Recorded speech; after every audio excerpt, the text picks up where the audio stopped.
متشکرم. آقای گورکن مراقب باشید مجلس آتش نزنین. متشکرم. بفرمایید. اگر اروپا و کشورهای مهم مثل روسیه و چین این خلأ بین المللی را پر کنند، شاید راهی برای ادامه مسیر باشد.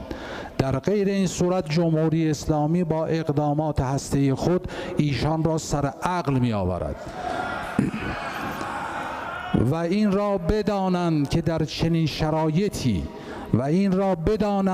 چنین شرایطی ایران هیچ تعهدی ندارد که در جایگاه گذشته خود در مسئله هسته‌ای قرار بگیرد.